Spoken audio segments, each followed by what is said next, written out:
it's starting off. We're getting facts that, we didn't know about. So I always like that. And it looks like we're just rolling right along too. We have our next guest in the backstage coming all the way this morning from Pakistan. And I'm so excited to bring her up because she has. Hi, Anila. How are you? She does so much work. I'm good. Hope I am Good. She right. does so much work in her community. I mean, just every day I'm seeing videos of her in one event or another doing so much work. I mean, you can't keep her down. Let's just put it that way. Okay. Here's one of our true superstars of the world doing amazing, amazing things. Hi, Michelle. Hello, Anila. Sounds like we have a little bit of lag. Hi, Tom. Hi. Hi, Neela. Hi. I'm connected with Tom on my, I think on Facebook. Oh, wonderful. I love that. Yep. So should I come from my mobile phone or laptop is fine? Darn. Is there, Jeff, is there a lag in the sound, or is it just on my end? Maybe it's my own internet. No, your internet's good, so. Yeah, Okay. your internet is good. I'm experiencing the lag a little bit too. Yeah, the lag might not be an issue during your presentation, just while you're interacting. Okay, that makes sense because we're all up at the same time. Party. Yeah, I think we're all having the same time. Oh, funny. Oh. And we lost her. We lost her. Tricky thing. Tom, do you have your routine ready? She's flipping between her cell phone and her laptop, so I think she's going to try her laptop next.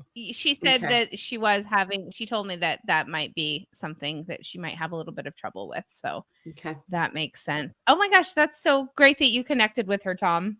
Yeah, she added me on Facebook, and like I said, I'm intrigued in the things she does. It's amazing. But again, this is what this is about. It's bringing great minds together, isn't it? In all across the world. What amazing ability that we're able to do that. And 40 years ago, we couldn't.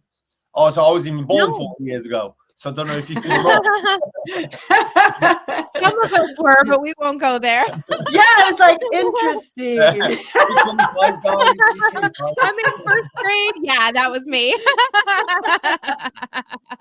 I was already reading books to Tom like he was a babe. 1993. Oh my Great. I was almost graduating high school by then. Okay.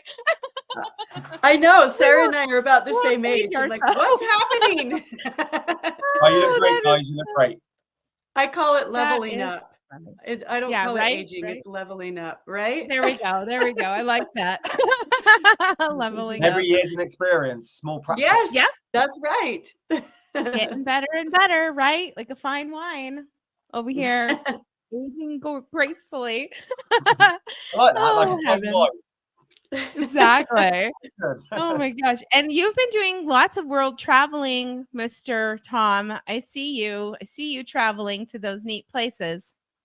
Yeah, and that's a bit of downtime. And I would love to travel to do what I do here, which obviously I just said to you, Sarah, didn't I? Is I do obviously a lot of stuff around the community of where I'm from and in other locations in the UK, in England. But I would love to go to other places because it'd be great to meet other people and meet other children. I'm in the middle of creating loads of resources at the moment for young people to also help them through that as well, and parents, because I think it's very important for parents to be able to have tools as well, because it's very hard for them as well.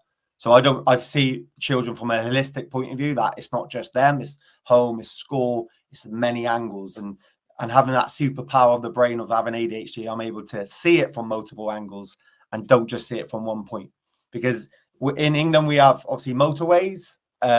If life was so easy, all the houses and the shops would be on one motorway, but we don't. We have windy roads, so life is always windy sometimes. So we need to be able to feel that windiness and then be able to come out of it. So it's important this is why I want to go to other places. Mm-hmm. I'm still hyper focused on your bus, your mental health bus. I can't get off of the idea and how brilliant I think that is. It's cool. I think It's what the I love coolest about thing. it, yes, and the thing that I think draws me to it the most is that I can just imagine how it makes kids feel when they enter this bus. We talk a lot about environment and how that can affect a neurodivergent child. And I think what a great environment for these kids to be able to step into and take them maybe out of their own world for just a few minutes, however that long that is. Exactly, and that's why the colour is important when you're walking as well. You get a lot of blue tones because it's calm and it's relaxing. The bus was red before it was on the outside, but I changed the whole colour of the red and wrapped it white. You wrapped it? Yeah. Oh, you did it right. It's proper right. It's proper right. I can obviously let Anila talk now, but I can go on to it because we've had a little bit of a we've rebuilt the bus back because it had a massive water leak. I don't know if you've seen Sarah. It was pretty destroyed, but it's back. It's building. So let the amazing Anila chat, and I'll come back to us in a bit. I love it. It looks like Anila is ready to rock and roll. Yeah, we got her. We got her back there. Let's bring her back up and let's see. Well, maybe we're working. Oh, here she comes. Welcome back. I'm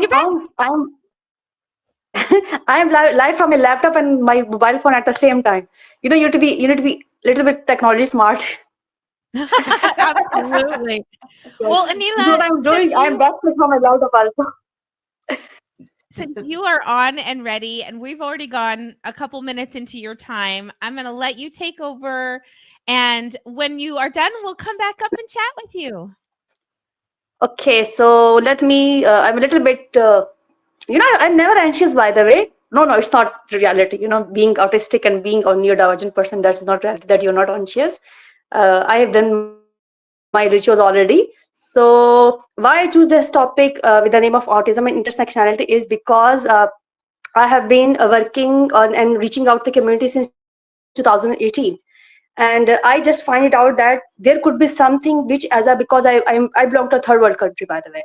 I'm in Pakistan right now, and what I felt over here when I was working, like I started in 2018, 2018. I started in 2011 working with autistic children, and there was ADHD too, and there was other disabilities too. So I always find it different that whenever you work with different disability, you need a different approach. At that time, I was just very young and I didn't have the idea that what to do, how to do that, and what are the terminology about that, because I was just a fresh graduate and we just studied in DSM about those things. So my first job was with autistic children, and at that time I did not know about myself.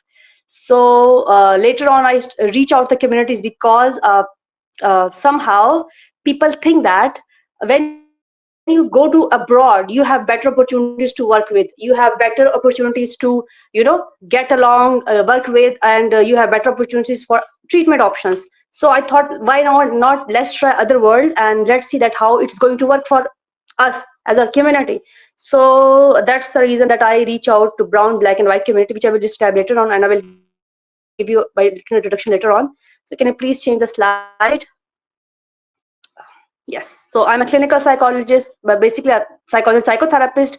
Then later on, I become speech and language therapist, and I'm a trainer. And I was working for, actually, I was working as a social activist, and I was working for human rights, actually. But when I started to have the different level of insight about the disorders, the disability, I decided that why not I start working as a disability advocate. And that's how I did that. And like I'm a neurodivergent therapist, and I'm not just working for my own community, not just in Pakistan, I'm working in other communities too. And I also work with third world, far reach countries where I have to, I think this is the part of my next, last time Autism's month. It is over there where I just talked about how I work, how I work about with those communities and how I reach those communities. So I remember there was one which I always remember will be, I use WhatsApp messages to communicate with those individuals because they didn't have the internet option. So this is what I did. So Can you please change the slide?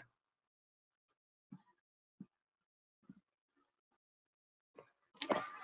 So these are some of my project that I'm doing, and why I'm telling about that, because to give people the idea that how I am and how they can reach out to those organizations too, and how they can work on a global perspective. Because now I feel that we have to, when we talk about a global perspective of something, we have to go and work on different level. We have to understand, because there's something into that too. Since the world is a global village, so people are coming and going from one country to other country, and there are a lot of Pakistani out there who need support, who don't know what to do, and there are other countries and other regions too which don't even understand what autism is. Still they are taking autism as intellectual disability. I know that people, certain autistic individual could have intellectual or challenges, but that is always not the reality about that.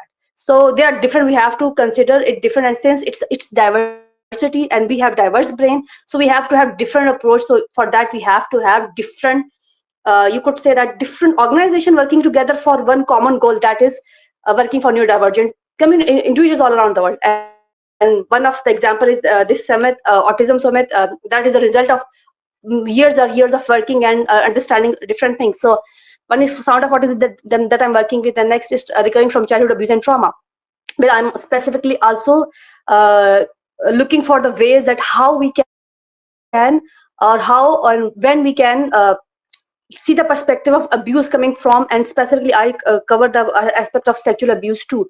And also we talk about autistic girls and the girls who are on ADHD. Sometimes they are the prime suspect of many abuse, because there's a level of selective mutism that not selective, I would call it as situational mutism, which which is a trauma response. So they don't know how to say no, or they feel it like they are traumatized in that situation. They cannot say what, they cannot understand what to do at that moment. So there's another organization which I recently joined, and there's something else which I did not disclose yet, but it is a very important work for me. So that is about trauma, and that will be a global perspective.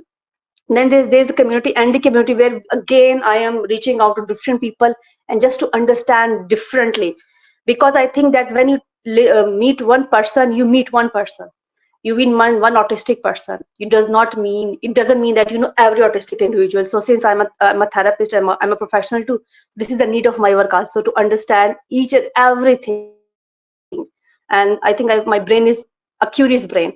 You can see the work that I'm doing, so it's a very curious brain. So I need to know a lot, and I think still now I know nothing about autism. I need to know a lot to help out the people. So that is my goal actually.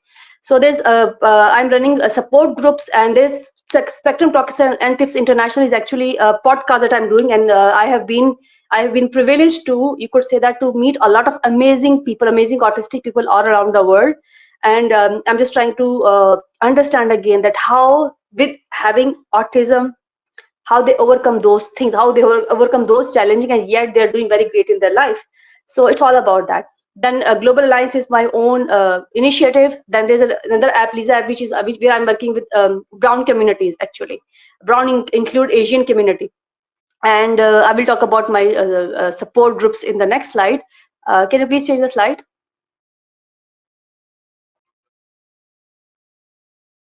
Yes. So these are my support group. One is for parental support group, that is ND, for ND adult, and also for some of them are for mental health too.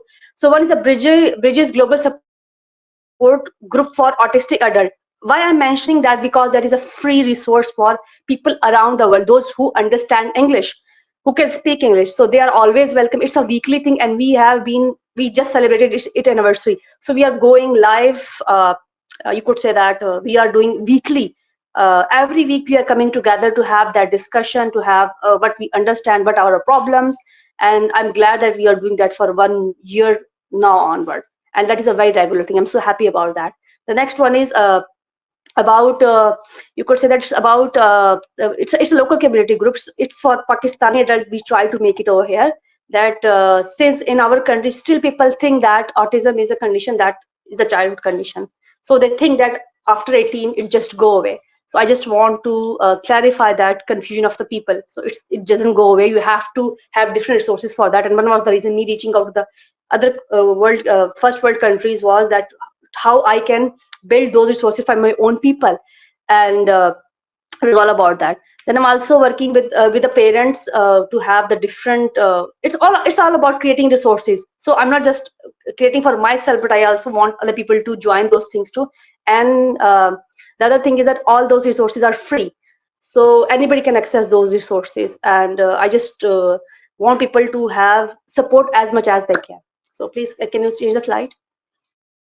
Okay, so why intersectionality is, like I told you, that I have get a chance to work with white, black and brown communities, and I learned a lot from them. So it gives me the idea that whenever we are diagnosing autistic individuals, either it's children or either it's adult, we have to have the understanding that either the symptoms that those children have or those adults have, is it a part of their culture, or is it a part of them being raised by uh, raised differently, let's say. So that was one of my that's one of my interest in that sometimes, for example, I belong to a culture which is very loud culture, and we just say what we do, and we just don't repeat our things, and we are hyper by nature. So uh, uh, or you could say that there are so many, we follow the routines and things like that. So that is one of interesting thing when you're a professional, that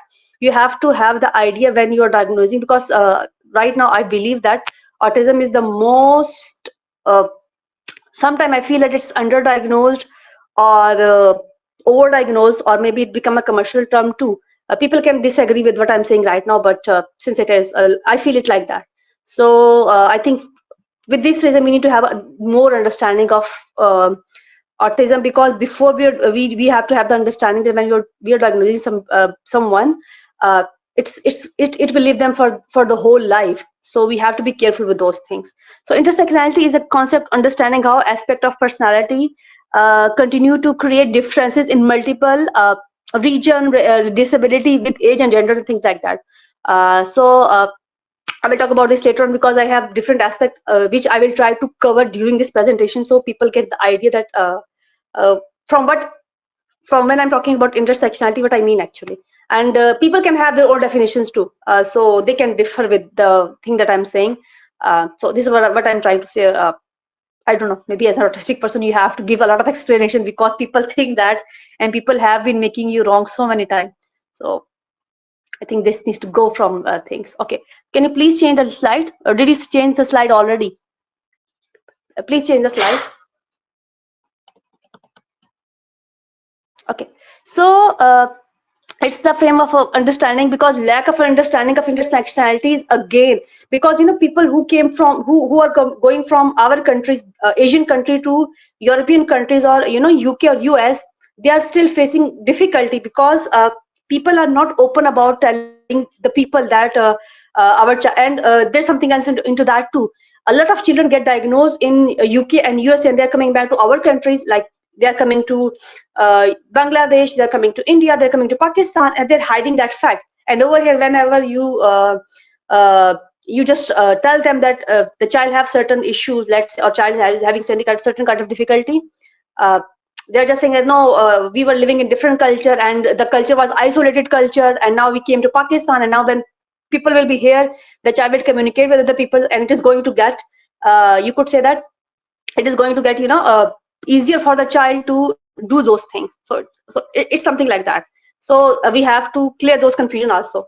And okay, next, can you please change the slide? Okay, so according to my understanding, I don't, again I'm saying that people can differ with that too, and because it's a this kind of age. I mean, whenever you talk about yourself, people get offended from that too. And I don't understand that, because you're talking about yourself, how can people get offended from that? Because you're not saying them to anything, you're not pointing out anything, but still they do that. And remember, I remember many times whenever I'm talking about neurodivergent, I just specifically mentioned that I am talking about autism and ADHD at the moment. I'm not addressing other people, because there are so many things, and so many things are combining, and things are getting confusing for many people. So I just okay, so autism in white community, autism in black community, autism in brown community. So this is how I try to section things in my head. And Yeah, can you please change the slide? Okay, so when we talk about diagnosis and services, so like since we are living in a global world, and when people go from our countries, like this is a brown culture, like brown communities, our here parenting is very different. Families are different, and they are very interlinked with each other in terms of anybody can come and say anything to you about your child, and there are not specific boundaries. And yet I know people have been pointing out mothers specifically that you are not a good mother actually, you don't know how to work with kids, you don't know how to raise kids. So when they go abroad and just because certain reason, let's say for example I belong to a very I grew up in a, you could say that I grew up in joint family system, you know, so a lot of things have been covered during that phase also, like socialization, because I used to play with kids a lot, so socialization aspect covered in that, language cover also covered in that aspect, because you learn a lot with your own with children of your own age, so that aspect was covered. So if I would have been isolated, my life would be different from those people who are on spectrum, let's say. So that's also happening when, and they think that people who came from brown culture to white culture think that if we the child is having certain issues, let's say the child is not able to communicate, it's because the child go from joint family system to isolation, and there's just one single unit families, and mother and father both have to work. So that is why it is important to understand the culture background, specifically in diagnosis also. And since people are going from our countries, they don't even have the idea, like with people with brown culture and black culture, they don't have the idea that how to go for disability certificate and how to have those you know, those assessment process and how to diagnose their child, because since they think that the child is being naughty, the child is missing the family, the child is missing the parents, so they just they don't understand the idea that when we're talking about services and we're talking about early intervention is very important for covering the gap between the children and the gap between the skills which is required, or which is you know, there's a term in our uh, when we're talking about new therapies, that is age appropriate activities, so which is defined by cultures too. So one culture to other culture could be a shock too, and one culture to other culture could be a uh, you know, discrimination they could face, and they are facing discrimination a lot. And I'm also not saying that this is not happening with white people anywhere.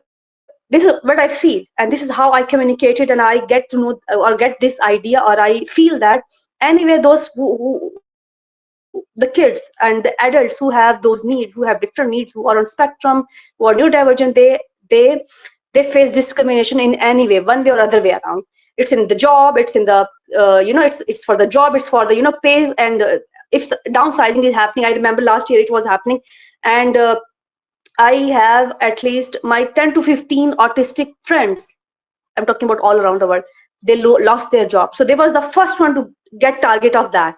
So that's the diagnosing and services things that anyway they're going to face a problem because of them being neurodivergent, because of them being not able to advocate for themselves, like it's kind of a thing. So can you please change the slide? Okay. Now gender difference and services over here too. Why I'm talking about that, because it's a thing in white and black culture also. It could be a thing in white in brown and black culture, but it could be a thing in white culture too, that a son is if you have a child, a male child, uh, they think that the child is going to be a bread earner of the family, he's going to make a family, and he's going to run the economics of the family too. So they are putting more money on that child, they are willing to take services for that child, and they're willing to take you could say that they're willing to take any kind of chances, and they will take them to anywhere, even they will change the country because of those child, because of that child, because he's a male child, and there's the whole you know, scenario about economic thing is attached with that child. So this is what they do. And if it's a male child, the child is getting more the child is more privileged in getting any kind of services. And I'm saying this because if you talk about the criteria, the diagnostic criteria, I think there have been many researches on that right now, that the criteria is kind of a boyish criteria. because for girls there will be always a gender difference in the terms of the diagnosis, because in girls autism represent itself differently, and boy it represent differently. So if a girl is like, this is happening in our culture a lot, and I have seen that it happen in black culture too, that if a girl is not talking and the girl is dependable to on their parents, and she just don't want to go out, she want to stay with their parents, and there's something else into that too. Not just culture, but also religion is playing a lot of role in that, that we don't want our women to be speaking up for themselves. We just want them to stay quiet and not saying something about if something happened to them. It include abuse too. Why people are not coming out of those abusive relations is one of the reason is. And again, when I was talking about that, I specifically mentioned that girls are more susceptible to any form of abuse because they don't know how to talk about that. It's not that they don't know, but that selective mutism or situational mutism in coming in that. So they don't know how to, or they find it difficult to reach out to people, or they find it difficult to take any kind of a help, because in childhood you were alone, you were left alone, you were left alone by your family, you were left alone by your friends, maybe not intentionally, let's say, but there's a thing about that. That's a sad reality about this, but it's like that. So that's why gender difference and services, from this I mean reaching out to services. And again, if there's any kind of a summer camp, any kind of thing that is happening in another city, then girl will not go, boy will go. Even if we talk about the education system, if we talk about the services, it's about like they will if let me tell you something. If I'm working with 10 autistic people, I'm talking about people, 8 of them are boys, 1 or 2 are girls. With like, I'm also working with adults. So with adults, the ratio is different now. So if we talk about teenagers, from 15 to 21, 22, 23, or before 30, I have more girls than boys. So it's a different thing. That's why I am interested in that topic, because the boy shouldn't be sharing his problem, his burden with anyone, and he have to man up. That's why he's not coming to us. And the girl, somehow one way or other way, she's coming to me because of so many reasons. And that's the interesting part of that. So can you please change the slide? Okay. So now professional choices. Why I said that, when we talk about because everything is coming from identifying a child or adult with on spectrum and with or autism spectrum condition, and taking any kind of a help or professional choices that you can make. Sometimes we choose a profession which is aligned with ourselves. So a man have a lot of professional choices. A girl don't have professional choices that much. A girl have to stay in a very traumatic household, and she have to go out and then work too. And sometimes it get very overwhelmed for that girl. But when you talk about the boys, they are more like if they can go to I know a lot of my friends who are musicians, who are good in art, like they're doing one way or the way art, then they are doing music.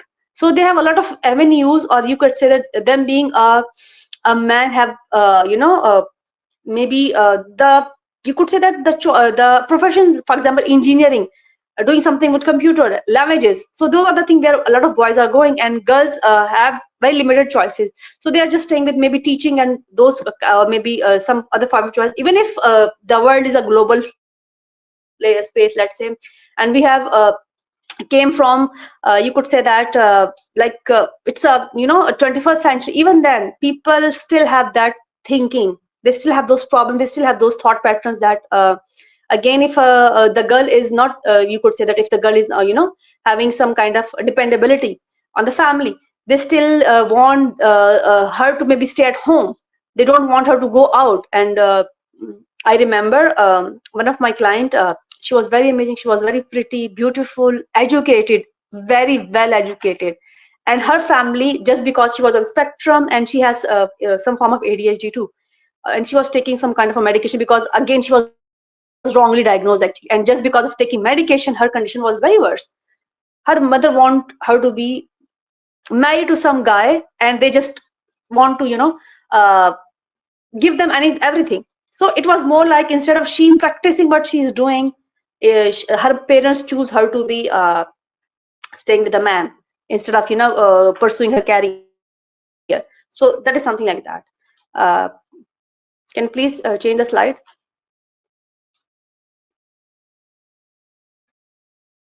Okay, so next is family structure. Okay, so the family structure is single joint, single parent, and foster home. I remember when I started reaching out to community, I used to have a lot of discussions, and there was one of woman who did her PhD actually, and it was about autistic. It was about neurodivergent kid, by the way, and her conclusion of her research was those people, those parent, or the parent who have a child on spectrum or who have a neurodivergent kid, the ratio of divorce is more in those parents, and it's not just happening in, maybe you could say that from happening in white or black or brown communities. It's like it's a thing. It is happening because of so many reasons. A woman have to take care of the child. Sometimes I have seen single parent also taking care of the child. So uh, it's always about, if a woman is doing this as a single parent, or a father is doing that as a single parent, it is getting very difficult for that father to do that. And now I have seen that also, that a lot of parents are very scared to take their child to for the diagnosis, and the reason for that is they think that social service is going to take away the children from them. So that is a thing. So if the child is in a single family unit, the child is getting more will be facing more problem, because uh, in terms of not just taking services, but the child is coming back and the child is again alone, and him being on spectrum, him or her being on spectrum, and taking services, difficulty in taking services, and not just taking services, but going for education, proper education. And since we don't have that, still we don't have good inclusive setups around the world. You could say that if there are some good setups, they are very far away. Like you have to maybe travel 1 hour or 2 hour over there. And since if you go to the system for the diagnosis, then one thing is it's very expensive if you go toward the private sector. And when you go toward the other sector that include government sector, then you have to wait for 1 or 2 years. And when we talk about children, it's important to have things on timely things, actually, because we have to go for early intervention. So family structure is important, and giving them the identity, because when a woman is, if it's a single parent and she's going out for work also, and at the when the child is asking a lot of question about the identity, about having a neurodivergent identity, about having him or her autistic person, who is going to counsel that child? So the family structure is somehow, maybe it could make situation worse for a child, it could make situation good for a child too. So all those things are contributing in him getting frustrated and also getting support. So it's important to have that understanding of that thing also. And I think people, before even going to look toward the socialization aspects, and for job and other aspect, they have to see the aspect of their family too, to have the support too. Can you please change the slide? Okay, so the aspect of the relationships, I have seen there are many dating sites right now, and there are certain dating sites which are safe. They are saying that they're safe for autistic people, but what I feel or what I believe is autistic individual, if you look toward them, and we have a, let's say, online thing, which we have a virtual reality over here, people are using those dating apps and doing those things.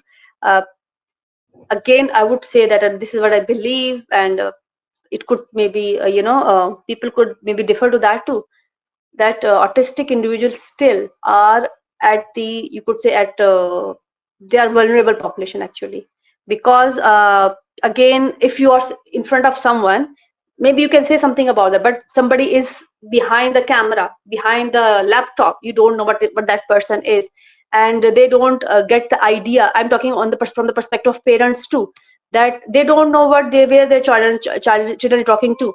And this is the reason for a lot of abduction have been happening because of that reason.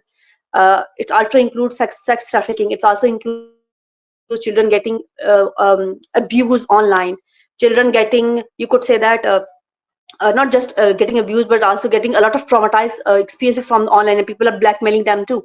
So that is an important aspect too. So the personal life, the family life, the friendship, and the partner, I think people still have no idea, because uh, work have been happening on that. But uh, the personal life of the person is still, because I'm working with some people. Okay, just a minute. Okay.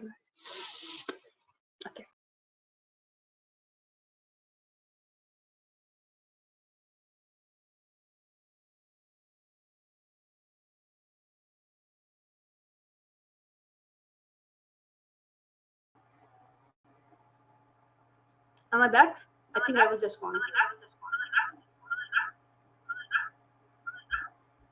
Can you hear me?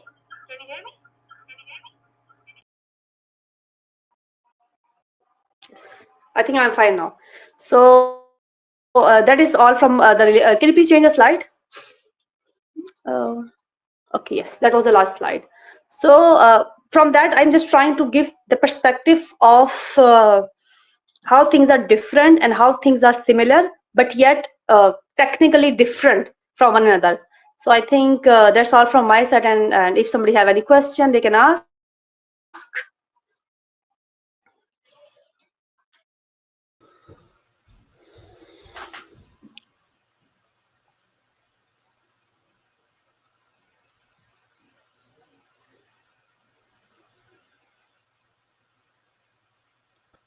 Well, Sarah had to step away for just a second. Michelle and Tom, if you want to take care of the post interview here, and we'll get Sarah right back here.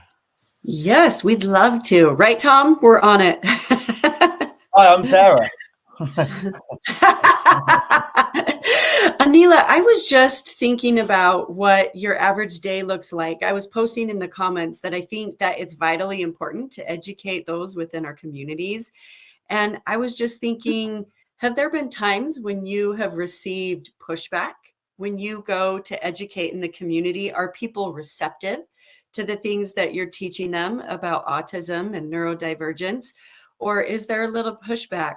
For children, they are. For children, they are. For adults, they don't get this idea that uh, adult are adult also need support. But I think it was a very difficult journey for me to tell people the difference between autism and intellectual disability. I think I'm still on that journey. So that is not an easy thing to do, but I'm still keep on doing that, and also telling them why it's important to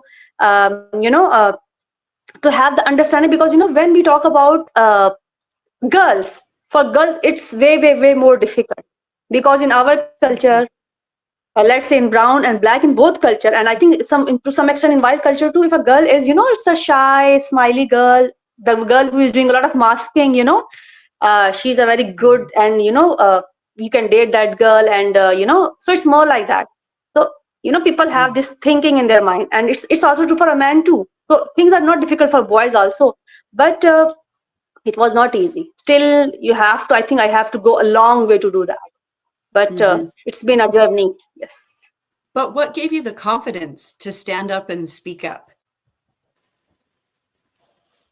Yes, maybe my father gave me that confidence. That is always my answer. Yes, because a confident girl came from a confident family, which is what I feel, and it's all the support that I have. Because like if I look toward my own journey, I did not know about myself. I just get to know about few years back, 2 or 3 years back. But I'm working, and people, even I remember this is the question is asked from me by a podcaster, that, so did you know always? I said, no, not at all. That is a plan, not a planned journey at all. Like you could say that it was a destiny, like just destiny bring those things together. So It was your calling. confidence is coming from hard work. Actually, this is what I believe. When you work hard, and when you can speak up for the reality. I am not scared to tell people that the reality about those children will have issues their whole life. Like people would say that no, your child will be going to be very okay. We are going to treat, or we can cure autism. That is not the reality. So even if I remember, if my patient just go, the family that I'm working with, if they are going, I have no problem with that. They can just go, but I will tell them the reality. So this was my approach, and I think this is it is.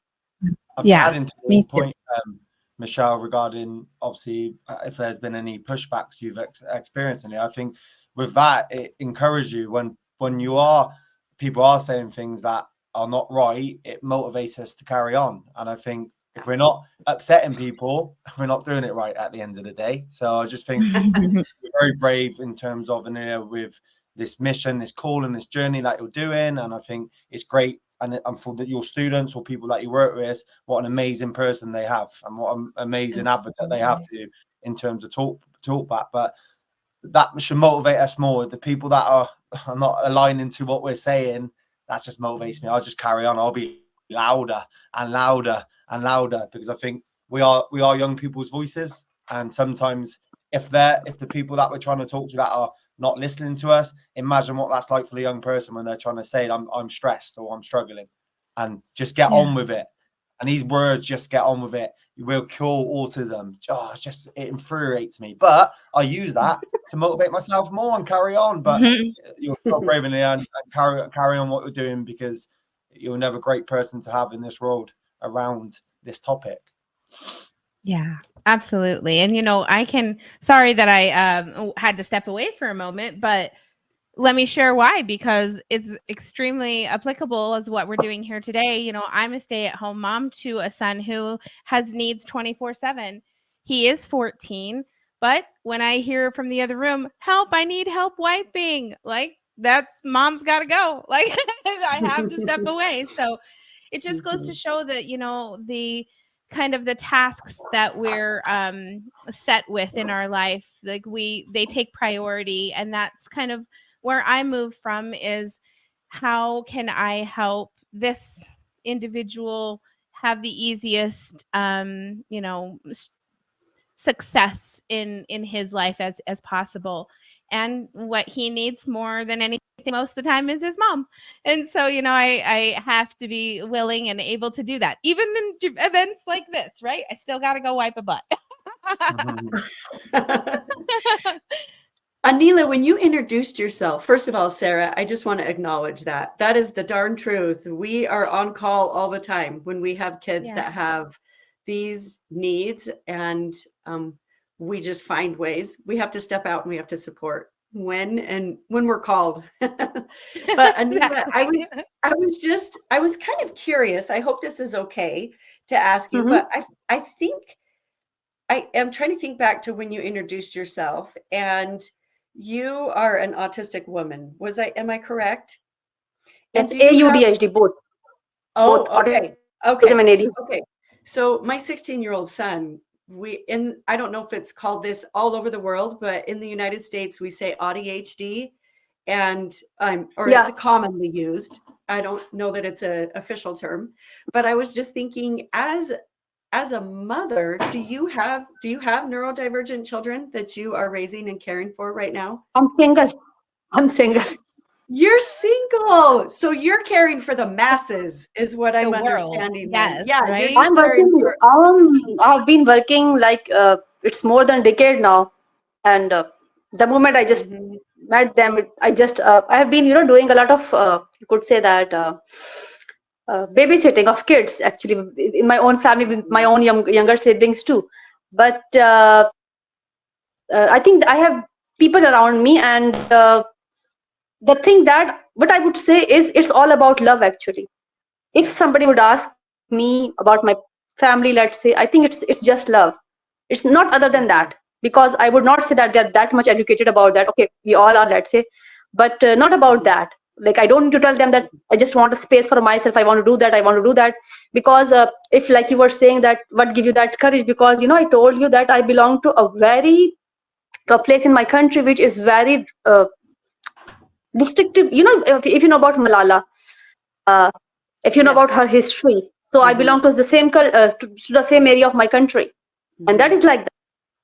And the point is, you have to, because when you talk, because I'm in the profession too, and you have to take the step, because if you do that, and I know a lot of people who have been maybe autistic, and if they tell to the community, people judge it over that. I don't care about that.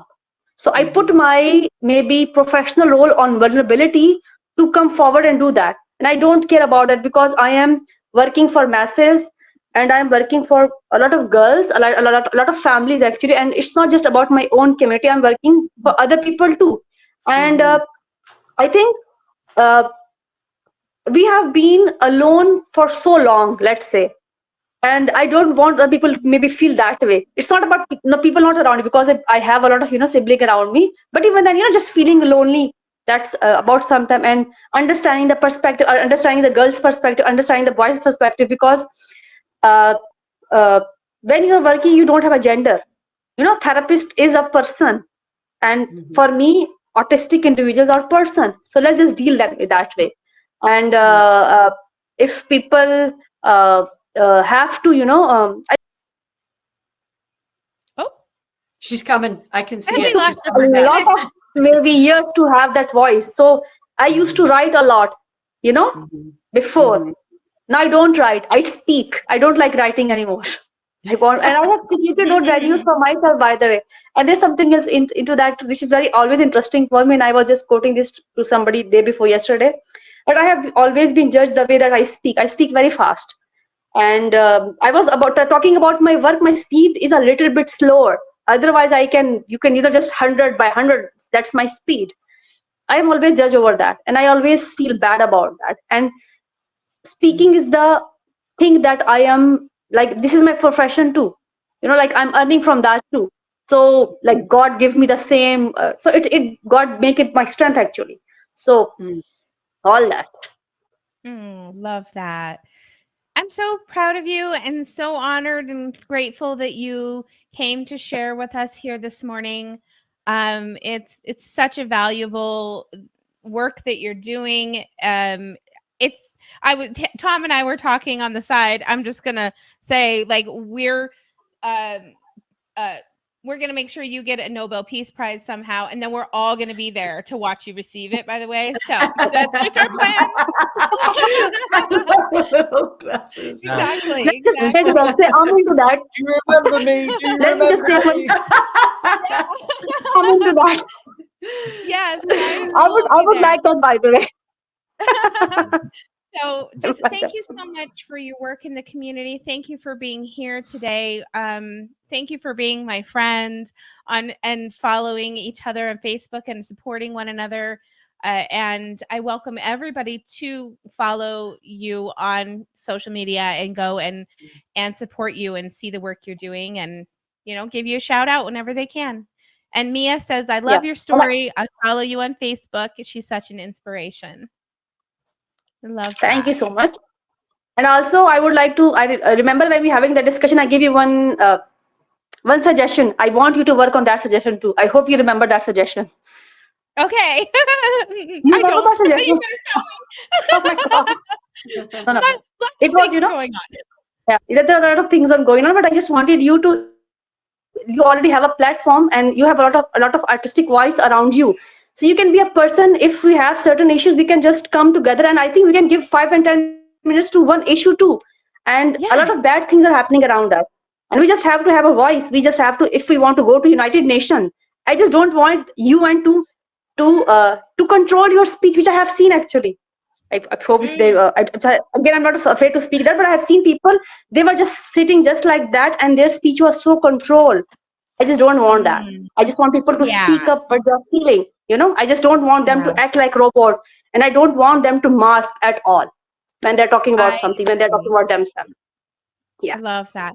Well, I hope that everyone knows when they come to these kind of events, it's a free for all. We're all here. We're all doing our own thing. We're all supporting and loving one another, and hopefully nobody feels the need to do that. But yeah, I think that even as new advocates come, it's that nerves kind of right before they get comfortable. But then when they find their place and they settle in and they realize we're here just supporting them, you just see like the life come out of them, and it's so exciting. Well, I am just And so you can honored. just see Like the I said, thank light you. in their eyes, actually, it's just like that, the sparkling. And it's Yeah. so amazing I to watch, agree. actually. I've got a dodgy Oh, eye, so love you wouldn't see that. mine. Character. I will see that in Well, your show. our next guest from Lithuania is actually on the backstage right now. So I'm so excited to introduce her as well and just kind of keep this amazing event going, Hello. Hello. Hi. Oh, it's so nice to have you here. I don't want to mispronounce your name. The love of my son who speaks all languages, 130. He came in and he helped me he pronounce everybody's name ahead of time. So I invited him here to introduce people, but he didn't like that idea. So I just stayed with him. Oh, isn't that No, how that's it goes? fine. No, it's all good. Thanks all for having me. So, the pronunciation is Ogne, and then my last name I usually just ignore because it's a trouble for everyone. It's a trouble for Lithuanians sometimes. So it's